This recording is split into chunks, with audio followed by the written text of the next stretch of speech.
Merrick Garland is held in contempt. That's a big deal. We're going to talk about that. Some foreigner is spending billions to wreck the country. We had the reporter who's all over that. A female swimmer who was forced to swim with a dude. Carol Roth. We have so much tonight on I'm Right.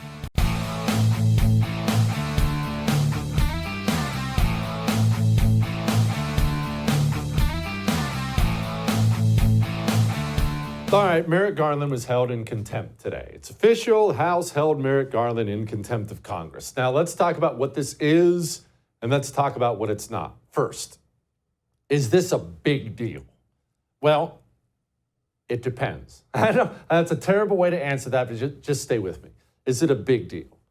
Well, there's something that you and I are going to have to get used to. We are going to have to get used to living in a different country than the one we have known and the one our parents have known and our grandparents have known. Essentially, the next 20, 30, 40, 50 years in America, it's not going to look anything like the last 20, 30, 40, 50, 100 years in America did. Things are changing. They're changing rapidly. And yes, you can argue, oh, yeah, they're all bad changes. Okay, I'll give you that. Most of them are bad changes, but things are changing rapidly. We now live in a country where the Republican nominee for president has been wrongly convicted of felonies and might spend Election Day in state prison in New York. That's insane. That's the country we live in now.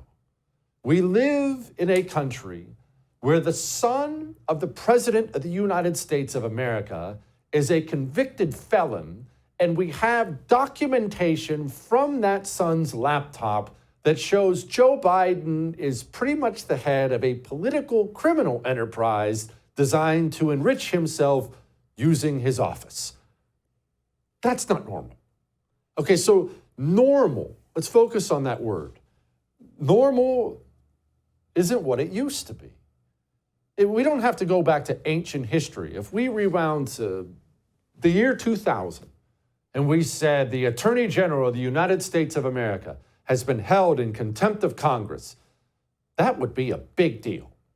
And it's not that what happened today is a small deal, but honestly, are you surprised? This is our politics now. It's all so evil and so corrupt. We have so many bad people fighting oftentimes other bad people, and it's just crazy that we wake up now and the norms have all changed, and they will continue to change in ways that I can't see and you can't see. Things are going to get weird, for lack of a better way to put it. Okay, so the Attorney General has been held in contempt of Congress. What happens next? Jim Jordan joined us a while ago, talked about what happens next. You'd have to have a vote on the floor, and then it goes, and of course, you may wind up in court. You never know how these things play out. I don't think Merrick Garland's suddenly going to, charge himself. I don't think that's going to happen. Okay, so is Merrick Garland going to go to prison? No, don't be ridiculous. Is he going to be removed from office? No, of course not. So don't be hoping for that kind of a pound of flesh, because it's never going to happen. Now, that said, let's give credit where it's due. There is good that comes from this. And the House Republicans voting this way, it is good. They did good. Now, what is the good that comes from this? If he's not going to be removed, he's not going to be arrested, then what's the good? Well, Merrick Garland gets to experience pain. And it's important for communists to experience pain because that's all they understand. They're religious zealots. They only understand fear and pain. Being held in contempt of Congress, it is a big enough deal. And it is going to bring about pain and discomfort to Merrick Garland. And because he's an evil piece of communist trash, he deserves that pain. And the next Democrat AG, and the one after him, and the one after him, may just have to consider the pain Merrick is going to go through now before they do their despicable acts. Will it dissuade them? Will they stop? No, probably not. It's going to take arrests for that. Real, tangible pain. But it's something, right? And now, let's move past the Merrick Garland thing, because I do have to bring something up. It's going to sound random, but it's really not. Speaking about normal, This is along the lines of what's changed and the norms have changed. I want you to picture this moment. I want you to picture John F. Kennedy. All right, we're back in the 1960s. And John F. Kennedy gets up and gives a speech as president. And he threatens the Republicans, anyone who's upset with him, with sending in the 1st Marine Division. He says something along the lines of, oh, you're unhappy with me? I'll send the Marines after you. It's bonkers, right? It's not something you would ever see from a Democrat or a Republican. Historically, that's not done. The president doesn't look at the American military and think, gosh, I could kill a lot of Republicans with that, or a lot of Democrats with that. However, this line that Joe Biden pulled out yesterday, it is not a one-off. This is a line that Joe Biden has used some version of repeatedly. Eric Swalwell has used it. Media members have used it time and time and time again now. It has become part of the Democrat language that they threaten us with military force. And by the way, if they want to think to take on government, if we get out of line, which they're talking again about, well, guess what? They need F-15s. They don't need a rifle. So why is that something that they come up with so often? Why would that come out of their mouths? Eric Swalwell threatened to drop nuclear weapons on American people. You can't take on the government. We've got nukes. Joe Biden, all of them every day. Yeah, good luck. We've got F-35s. Why does that come out of their mouths? Because they think about it. Remember, the great story on the planet right now is Western governments turning their guns inward against their own citizens. The people who run Western society, most definitely America, they don't lay awake at night stressing and straining about ISIS or Russia or China or the border or inflation or any of these things. What really drives these people crazy, what bothers them, is what holds them back from taking total power. And that is you, the American citizen who wants to drive what he wants to drive, he wants to own all the guns he wants to say what he wants to say. When these people sit around at their cocktail parties behind closed doors and they talk about who the real problem is, they always come up with you. And communists believe in using power. They always have. You get power, you use power to gain more power. So a communist like Joe Biden and all the Democrats around him, they take power and they look at the United States military, all those bombs, bullets, planes, and they think to themselves, I bet I could hurt Republicans with that. This saying, this phrasing, we'll send F-35s, it constantly comes out of their mouths because they've thought about it. These people don't sit around thinking about Russia. And gosh, they probably should, because Vladimir Putin has nuclear-powered warships parked miles, less than 100 miles off the American shore. As we speak in Cuba, Putin sent a big boy Navy down there. Of course, they're calling it for exercises. They're doing exercises. Well, we do, quote, exercises too. You know why countries do exercises like that? It's always a threat. It's always a flex. Hey, just doing some exercises over here. Just letting you know we're here. And I told you this is coming last week. We are authorizing U.S. weapons to be used inside of Russia's borders. Do you understand what an escalation that is? You understand that that is forcing Vladimir Putin to respond in kind. Hate Vladimir Putin all you want. I certainly do. He is able to remain leader of Russia because he sells himself as the strong man protector of Russia. That's how he sells himself.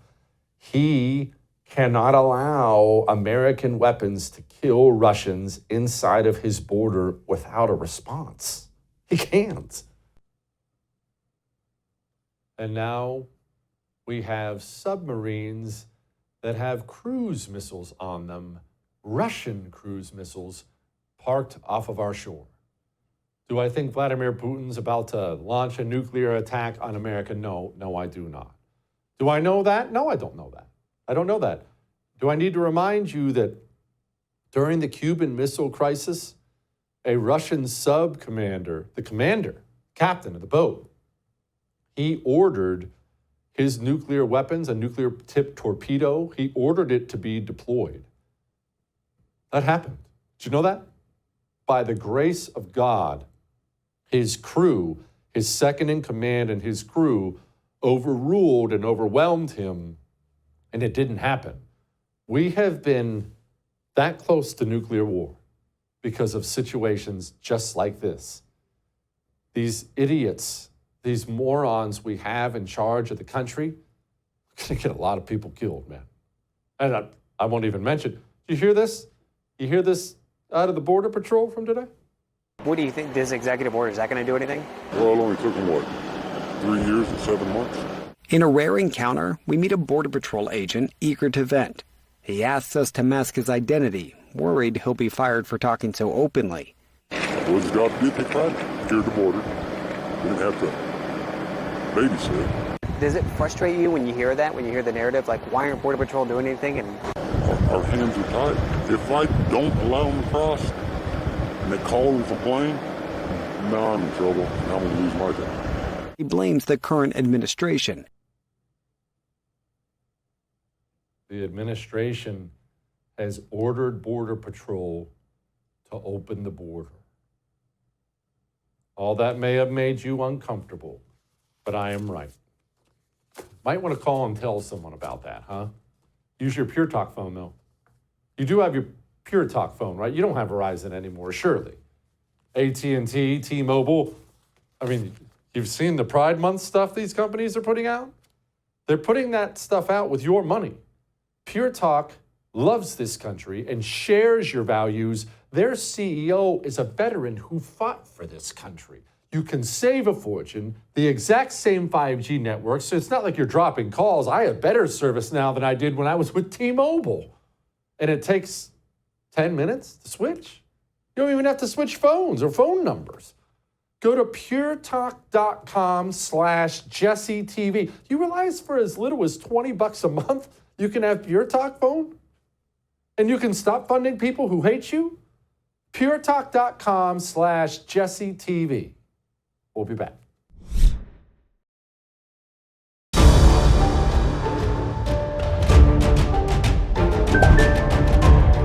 I've got breaking news for you. As a seasoned journalist, I'm not a journalist, but as a seasoned journalist, inflation's really bad. Look, you don't need me to tell you that inflation's bad. We, of course, cut the official numbers out today, but you know inflation's bad. It's the most insulting thing in the world when the talking heads come on and tell you inflation's bad. If you buy groceries, really if you buy anything, pay the rent, power bill, you're well aware that you're poorer now than you were before. The official number is 3.3. And of course, they're lying about that like they always do. Joining me now to break all this down for us, Carol Roth, author of so many books at this point in time. They're all killing it. Her latest is You Will Own Nothing. Carol, okay, the inflation numbers, break them down for us. What's going on? All right, so I'll set the stage here, and I may have said this before, but the person who loves these numbers more than anyone is Oscar the Grouch, because the data is trash. It's very hard to rely on anything, and I always feel like it's ridiculous when the Fed comes out and says that they're data dependent when the data itself is not dependable. So there are a couple things that we know. I'll start with my version, and then I'll tell you their version. What we know is over the last 4 years that reported inflation is up 22% cumulatively compared to 7% the year before that. We also know that that's probably underreported by a factor of at least 2. So, something 44, 50%, pick whatever you like, 220, 221, whatever it takes, Jesse.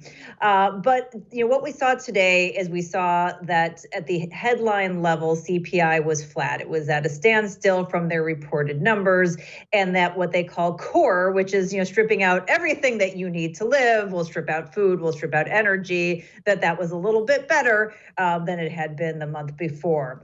And what's very interesting is that they're saying, if you take out something like food, it's actually doing better. Food was down. But when you look at the breakdown of it being down, you're kind of wondering how they even come up with this data. So they said that food was up 2.1%, which was, less than they had perhaps expected. Food at home was up 1%. But if you look at different categories, and I'm going to read from a list here, things like juices and drinks were up almost 20%. Frankfurters were up 7.3%. Bacon was up 6.9%. Even eggs were up 3%. So you wonder what kind of food these people are eating to come up with these numbers to begin with. And that's, their seasonal adjustments and, their syntheses and analyses. So we all know that it's trash. We all know that it's going to be revised over and over again. And at the end of the day, what we know more than anything is that Americans are struggling. They're struggling with the food. They're struggling with rent, with energy, their basic cost of living. And it doesn't matter what a chart or a graph says at any one point in time. That does not negate the lived experience of the American people. Let's talk about rent, Carol, because that's one of the numbers that is eye-popping out there. Rent itself is way up, and since apparently we're all going to become renters at some point in time as they make it more and more impossible to own a home, that seems like it's a pretty big deal. Why is rent so far up? Everywhere I look now, they're building new apartments. Shouldn't that mean rent goes down? I mean, at some point in time, if they built enough, it would, but this is a supply and demand issue. And as we know, it's hard for people to afford houses, and those keep going up in price. And so when people are trying to rent, you get some sort of a comparison in the market. Well, if you're going to be able to buy for this, rent should be in lockstep with that. But we would think with the building that's going on that eventually it would catch up. But of course, we keep letting millions of people into our country who all need to have housing. Now, granted, we're just paying for that out of taxpayer dollars right now, but maybe some of them want to move into their own housing to begin with. If you look back after the Great Recession financial crisis, there was a severe underbuilding of homes because obviously there was all of that supply in the market. But that continued to carry on, and I've seen estimates anywhere between a few million and 4 to 5 million homes that the estimate is that we are underbuilt. So you may see a lot going up, but you're probably not seeing millions of them going up. And with that supply demand dynamic, that's why you're seeing rents go up so much. Okay. Jerome Powell, Fed chair, talked today about rates and everything else. And look, we all are interested now in what this guy has to say because we all want interest rates to go back down, but we want inflation to go down too. And sadly, those two things don't go hand in hand. Forget about what he said. What is the Carol Roth takeaway from what he said today? The takeaway is the same as it's always been, which is that we should get rid of the Fed, that these people have no idea what they're doing, and that they're in a losing battle. The reality is that anything that they're doing is not going to impact inflation unless they crank rates up so high that they tank the entire economy, which is something that even though you think they might want to do, they don't want to do it at that level. They just want to make it, a slow boil, not a big boil all at one point in time. So they're really between a rock and a hard place. If it were me, I would be lowering rates. And I would be lowering rates because I don't believe if you, let's say, lowered a percentage point, that was going to unleash all of this huge buying power in the U.S. economy. The reality is that businesses have already locked down debt over the 15 years of 0 to near zero interest rates. The same thing with consumers if they had the ability to at that point in time. So I don't think that that's going to unleash inflation. But what it would do, Jesse, is it would make the borrowing cost for the government less. And that is a huge piece of this inflation that's going to make it sticky that people aren't talking about. The fact is we have massive deficits that are being run to window dress growth in the economy, and they have to be financed at these ever increasing interest rates, these super high, 15-year high interest rates. And not only do we have to finance those new deficits, that new deficit spending, but our existing debt, we have a lot of that that's coming due because they've been, instead of putting out 30-year bonds. They've been putting out 1 month or 2 month or 1 year notes. And so a lot of debt needs to be refinanced in the market. And this needs to be done at these super high rates. So if the Fed is not getting any help from the government on the spending side, they should be helping them out by at least helping that financing come down a little bit. And, God bless whoever ends up being president the next time around, because everything that has been done by this administration is window dressing and kicking that can down the road. And we're going to have a really tough time ahead if we don't get some seriousness. And they're doing everything they can to, paint over the cracks just enough through the election. And all of that is going to show up after the election. Okay, so tell me this, Carol, when this next fiscal crisis gets here, it's obviously inevitable. It doesn't take Nostradamus to figure out when's coming, whatever that looks like. When it gets here, if we don't have Joe Biden in office, can we grow our way out of the pain? I know there's going to be pain, but is it possible maybe we can deregulate this economy to grow it to the point that you and I won't feel it the way we might have felt it otherwise? Is that realistic, or is that pie in the sky thinking? So there is a growth scenario, but imagine that at like threading a needle, like it has to be done at a perfect tenor. Otherwise, anything that stokes inflation or deflation related to how that growth comes about could end up creating a new set of problems. There also could be some sort of a productivity miracle that we've talked about before, a breakthrough in quantum computing or some kind of an energy miracle. But again, that would have to be done in sort of a perfect way that it doesn't disrupt everything. The real likelihood of getting a solution here would be through some combination of growth and spending reforms, but we know the reality is that that's probably not going to happen because Congress doesn't have the political will, no matter who's in there, in order to do that. So the most likely trajectory is door number 3, which is the zonk.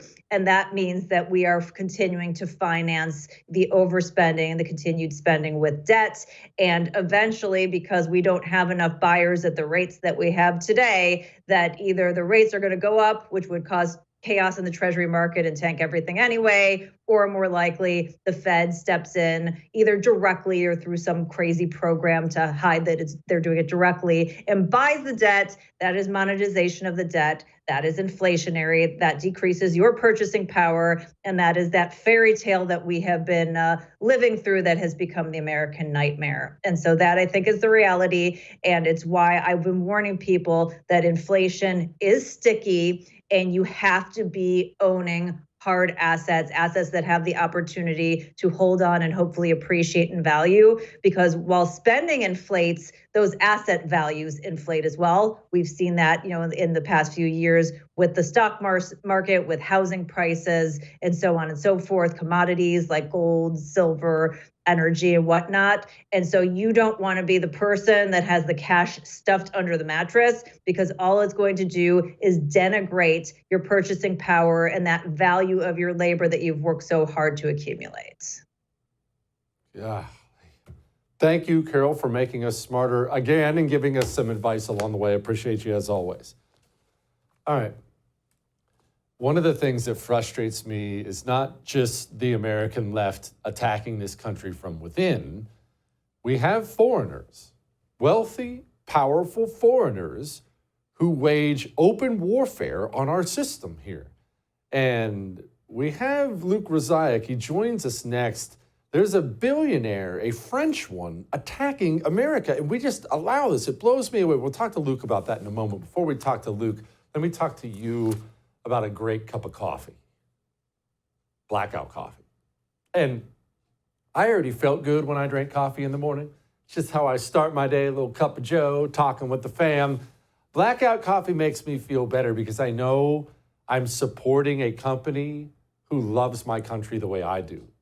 They love my values the way I do.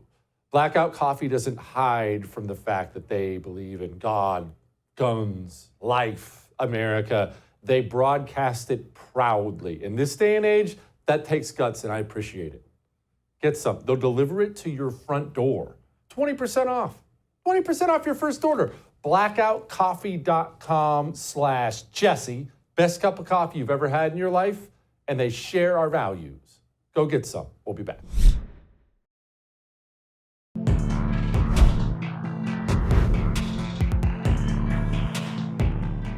I don't like what the left is doing to the country.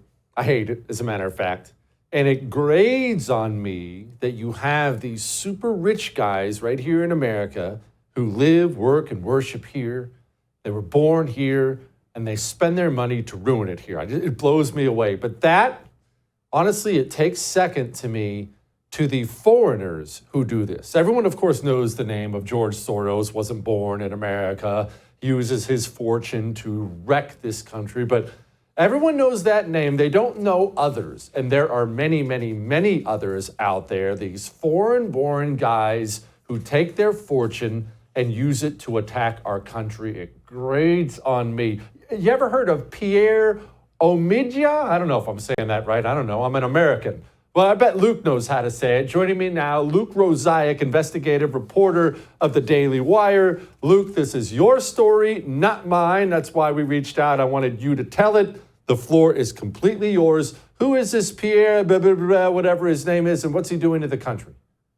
Hey, Jesse, thanks for having me.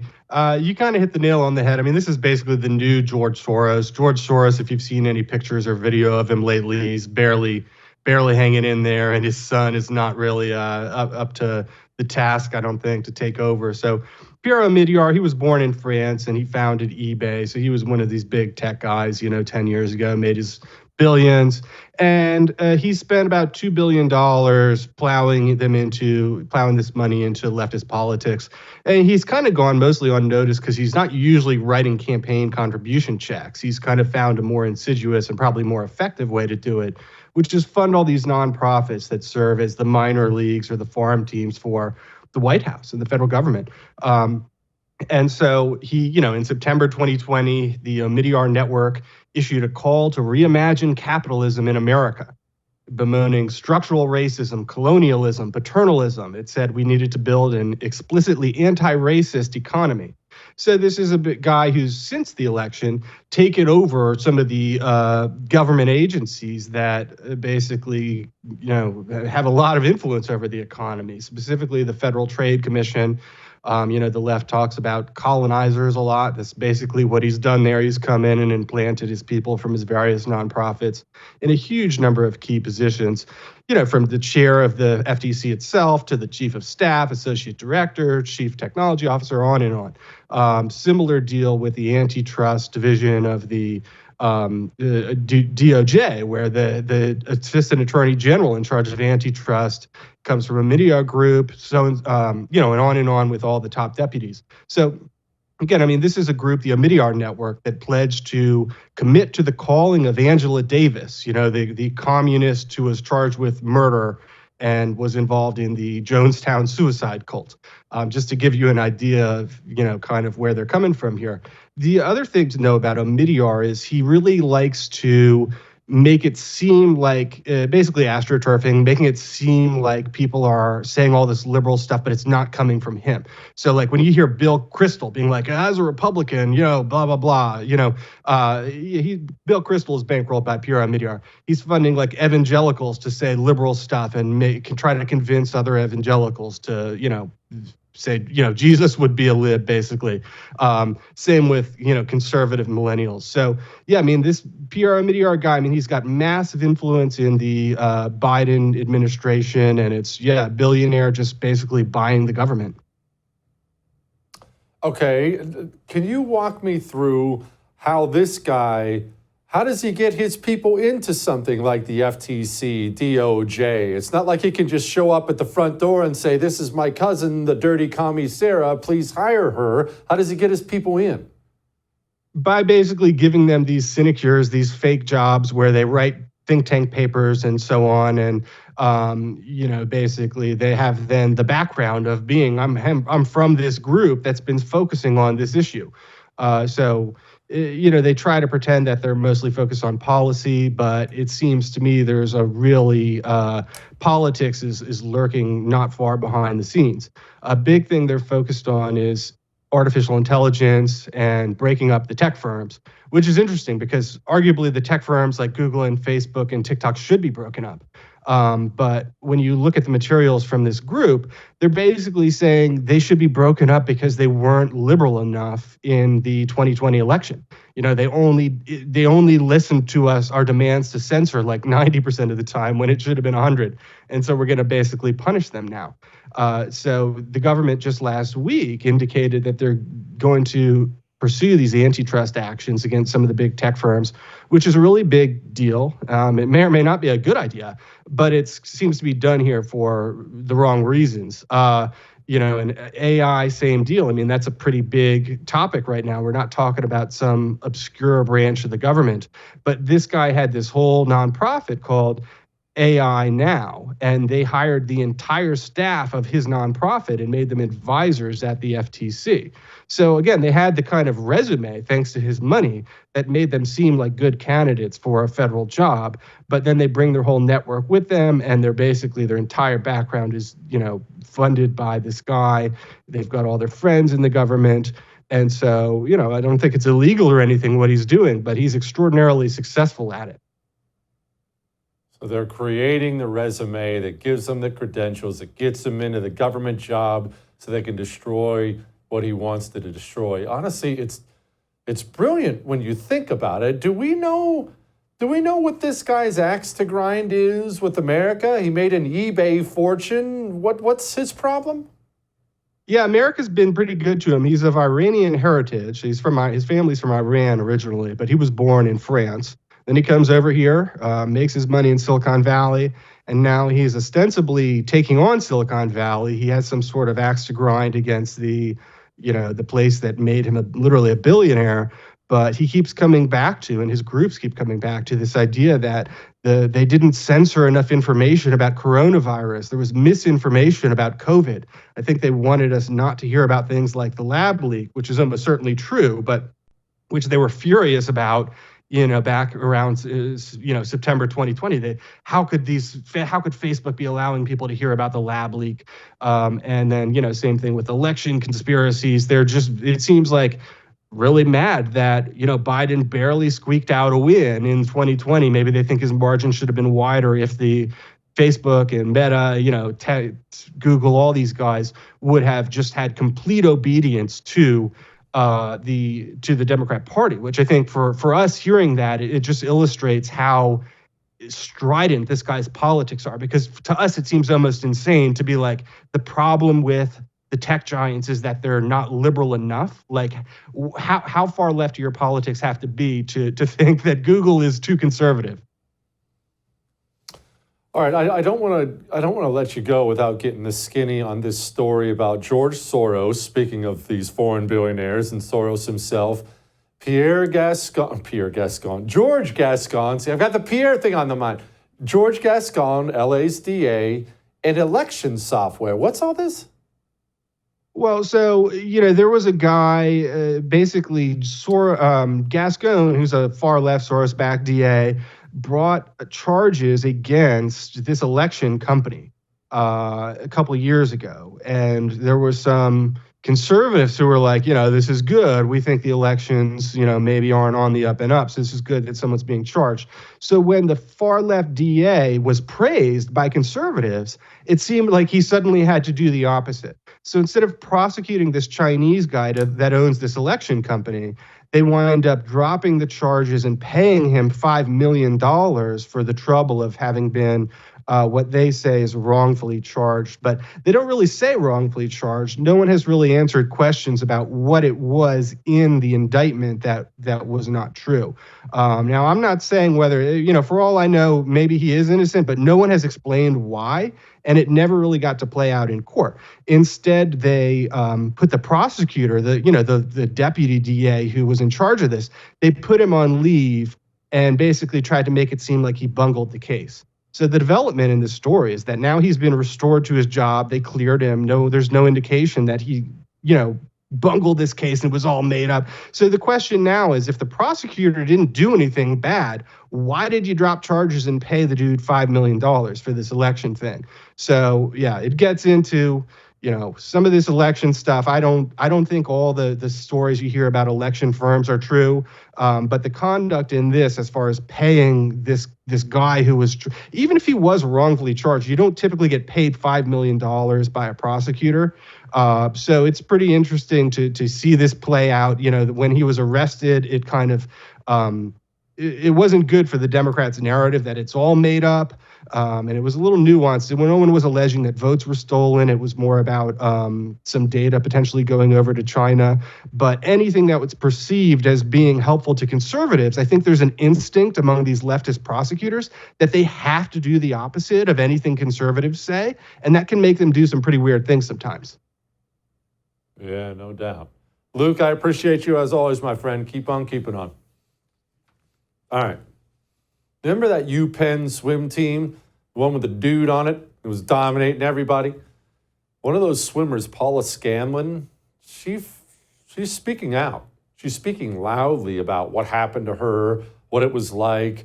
I can't wait to talk to her. She's going to join us next. Before we talk to Paula, maybe the thought of a dude changing in a women's locker room is the kind of thing that's going to keep you up at night. This is kind of gross, isn't it? It's really freaking gross. Well, that's why you need Dream Powder from Beam. You see, Beam is right there to help you sleep, but not just like anything else. You see, there's lots of things out there you can take to help you sleep. You can take this to sleep and that to sleep, but you know what they all have in common? You wake up and feel like crap every time. You never wake up and feel refreshed until Beam came along. Dream Powder is essentially, it's hot chocolate. Only it's got all kinds of natural stuff in there, melatonin, other stuff that just kind of helps you drift off to sleep. And then when you wake up 8-9 hours later, you don't feel like your body weighs 500 pounds and like you're half dead. You wake up feeling great. Isn't that the idea? You want 40% off? 40.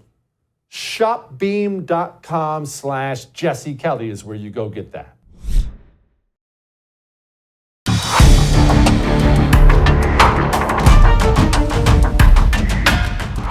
There's a lot to be hopeful about, actually. When you look at the landscape right now, all over the country, lawmakers are standing up for children. They're enacting laws such as the SAFE Act all over the country, legislation that protects kids from irreversible surgeries, hormones, and puberty blockers. And even further, these detransitioners are speaking up in a way that they never have before. When Chloe Cole was transitioning, there were no people out there to warn her against this. She didn't have any major media figures saying, this is dangerous, don't do this. Several years ago, we didn't have any high-profile advocates for women's spaces and women's sports. And now we have people like Riley Gaines and Paula Scanlan, who are so articulate and really standing up and standing out. Paula Scanlan. Someone should track her down so we can talk to her about all that. And we did. Joining me now, ambassador for the Independent Women's Forum, former UPenn swimmer. She's one of the ladies who had to swim against that dude who still had a penis. And we're going to talk to Paula now about that whole thing. Paula, first of all, I'm sorry you had to swim against a dude in college. That friggin' sucks. Can you please just tell people your story and how all that came to be? Go ahead, the floor is yours. Absolutely. First, thank you so much for having me on.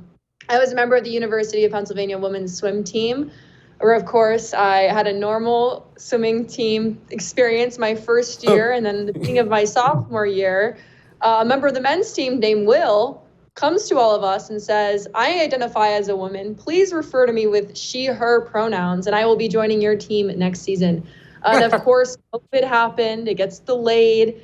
And before you know it, I'm a senior in college, supposed to be the last year of my career in swimming. And he joins our team. He quickly breaks all of the records in every event that he swims.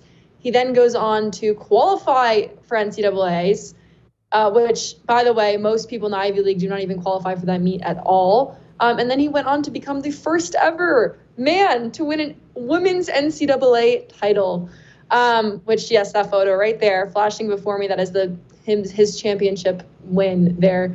But in the experience, it was as crazy as it sounds. The administration went to great lengths to silence us. We were told that if we objected to it, that we were the problem. And if we ever spoke out about it publicly, we would never be able to get a job. We would be tainted by this for the rest of our lives, and we would be on the wrong side of history. And finally, they told us if we continue to object, please seek psychological services. And they gave us the number for a therapist. As citizens, us women who object to undressing next to a man, 18 times per week we had to do this, 6'4" tall man. And again, they told us if we objected, we were the problem. And no one stood up for us. So I said to myself and Riley and a bunch of other girls, if we can't expect them to stand up for us, we had to do it for ourselves. And that's why a bunch of us are now speaking out about this issue and raising awareness to not just the unfairness in sports, but also the silencing of all of it. Again, we were told if we had opinions on this, we should not share them publicly, and if we ever did, our life would be over. Jeez. Okay, setting aside just the heebie-jeebies it gives me to realize that all those young women had to change in front of a dude that many times a week, but just set that aside for a moment because that's really gross.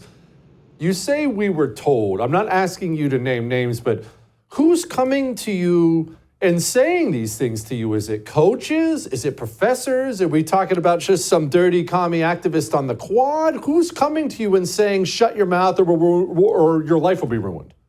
Well, I can paint the picture for you very clearly. There was this day we got this email. It said mandatory team meetings. This time, pool stands. Every member of the women's team, you must be there. And our coaches were at this meeting, but they were pushed aside into the corner. And they brought in multiple people from the athletic department, so liaisons to the AD, the athletic director. They brought in activists from the LGBTQ center. They brought in a representative from psychological services. They brought in a bunch of other random administrators that probably shouldn't have jobs anyway and are making way too much money to do absolutely nothing at all. All of those people were it was a whole panel of, I didn't even realize there was that many administrators that were available to be sent to this meeting at the time. But of course, you know college campuses, the bureaucracy of it, they find people and they brought us a whole panel to try to scare us. And actually after that, they would keep sending representatives from the athletic department to watch over our meets. They accompanied us on training trips to say, we're here to help. They're not here to help. They're here to say, we're watching you guys and we want to make sure our message is loud and clear and you've heard every single word we've said this entire season. Shut your mouth. Okay, so I'm curious. You had your senior year of swimming ruined because some dude's helicoptering across the pool beside you, and eventually you've had enough and you decide to speak out. Why? What prompted that? What was the response like when you did it? At the beginning during the season, I was very vocal about my opinions of it being unfair. But again, it was not met with encouragement. Most people told me that I should be quiet, that it was a privilege to even swim D1 in college, which of course it was. It was a privilege, but that should not come with being shut down. That should not come with being told you're a horrible person because you're speaking truth. But nonetheless, I struggled with this for a long time. But eventually, my turning point is there's this high school volleyball player named Peyton McNabb. I'm not sure if you're familiar with the story, but Peyton was a high school volleyball player in North Carolina. She was knocked unconscious by a volleyball, hit by a trans athlete on the opposing team. So a boy playing on a girls' volleyball team, knocked her unconscious completely. She's partially paralyzed in her face, and she went on to not be able to play sports at all in college. She's now in college. She just finished her first year, and she was not able to play sports in college whatsoever because of these sustaining injuries. And it was that moment when I heard that story, and that was a few months after I had experienced what I did on the University of Pennsylvania swim team. I had graduated at this point. Peyton's story, showed up, and I was working that corporate job that they told me I was going to lose if I ever spoke out. I was doing what they wanted me to do. I stayed quiet. I had a job. I was who they wanted me to be. I read this story and it brought me to tears. Legitimately, I had this moment where I realized, okay, what I went through, the silencing, the locker room, it was uncomfortable, it was awful, all of those things are true. But we are now allowing girls and young girls to be permanently injured by this. That's not acceptable. And it was that moment where I said, if I continue to stay quiet on this issue, I felt personal responsibility for that happening to Peyton because I had an opportunity to share what the University of Pennsylvania did to us. Again, at this point in time, nobody knew the full truth of the great lengths they went to silence us. Nobody knew the full details of how often Thomas was changing the locker room with us. And I knew that I was part of the problem if I continued to stay quiet. So it was really at that point I just said, I don't care what I might lose. I don't care who might call me names. If I stand by this, I stand by abuse to young girls. And again, we were college students. We were aware of what was happening. But Peyton is a high school student. She's a minor. And if we can't stand up for her, I can't call myself a good person. Yeah. Well, I'm glad you did. See, now there's two of you on that team with balls. Good for you. Paula, Scanlan, rooting for you big time. Keep going. All right. Let's talk about streakers. Someone streaked a baseball field. Don't streak, all right? But it is funny when you do. We'll play it in a second.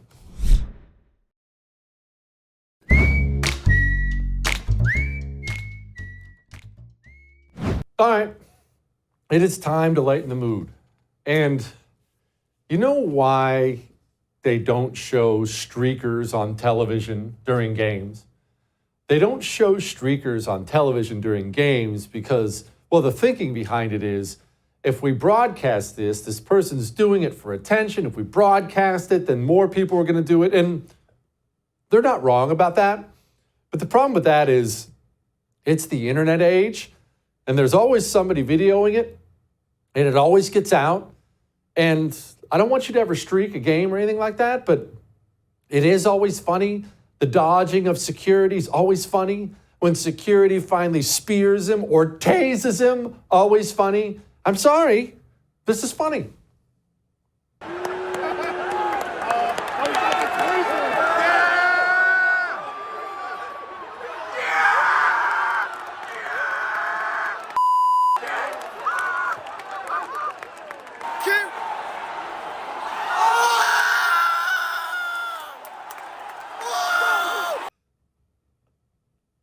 I love how there are multiple angles. Just everybody with the phone. That's a nice backflip. I'll see you tomorrow.